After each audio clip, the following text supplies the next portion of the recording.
आपकी आपका ध्यान था क्या हो रहा है क्या नहीं हो रहा है, ये हुआ तो क्यों हुआ, वो समझने की आप कोशिश कर रहे थे। तो एक बार तालियां अपने लिए।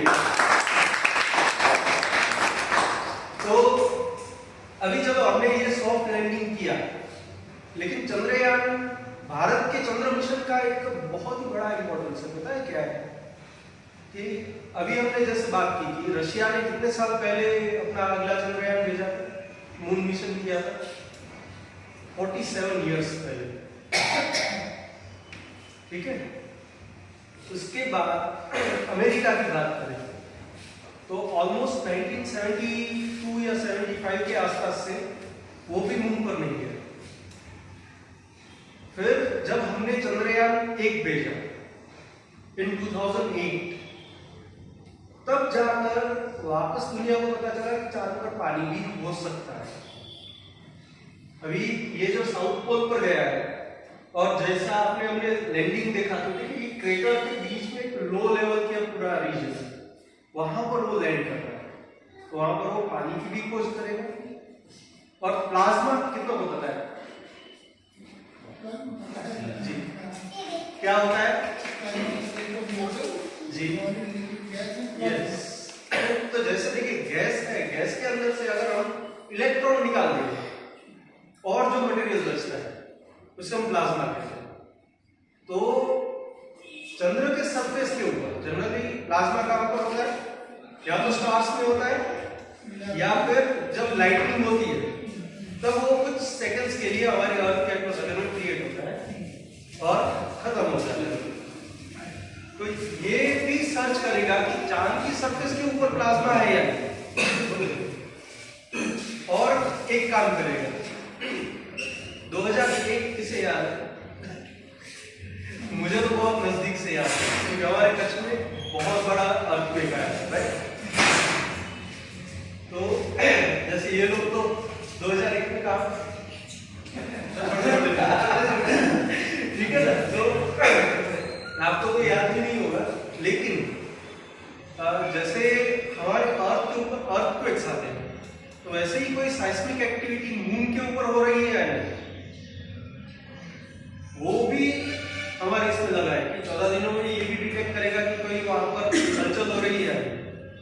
अगर मान लो कि हमें कोई साइस्मिक एक्टिविटी मिली, उसका मतलब क्या होगा?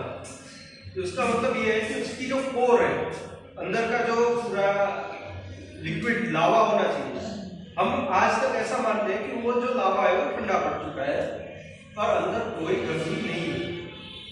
लेकिन अगर ये हमने डिटेक्ट किया तो हम ये भी बता सकते हैं कि हाँ वहां पर भी अभी एक्टिविटी है और वहां पर भी शायद वोल्केनो से कुछ ना कुछ नया मिल सकता है। अभी ये तो बात हुई चंद्रयान 3 कि ये सारे काम करेगा। हमने बहुत सारी जगहों पर यूट्यूब पर भी देख लिया होगा, लेकिन इसके और क्या फायदे हो सकते हैं? तो सबसे पहले तो हमें अगर किसी भी और प्लेनेट पर या फिर इवन अपने अर्थ पर एस्ट्रोनॉट को उतारना है तो क्या करना पड़ेगा? हम क्रैश लैंडिंग तो करवा नहीं सकते, उसके लिए हमें सॉफ्ट लैंडिंग की स्किल डेवलप करना बहुत जरूरी है।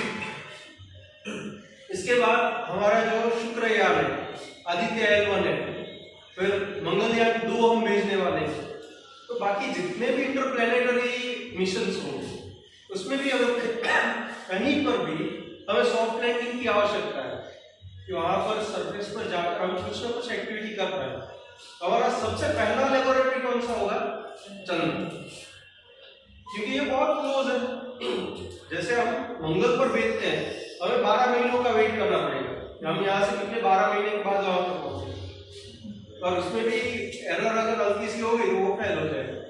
तो जितने भी हमें एक्सपेरिमेंट करने हैं वो हमें चांद के ऊपर करने हैं कि हम अपनी स्किल्स को डेवलप करें। अभी बात हो रही थी कि लूनर जो मिशन था रशिया का, वो हमसे बाद में चला और जल्दी पहुंच गया। अगर अमेरिका को वहां पर पहुंचना हो तो कितना टाइम लगेगा पता है? सिर्फ 3 दिन।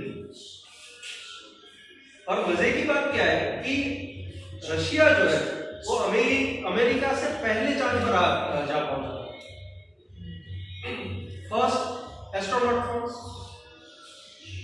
जो स्पेस में गया था रशियन, ठीक है। फर्स्ट सैटेलाइट कौन सा? Sputnik, Russian. First space walk करने वाला भी रशियन, लेकिन उसके बाद अमेरिका जो है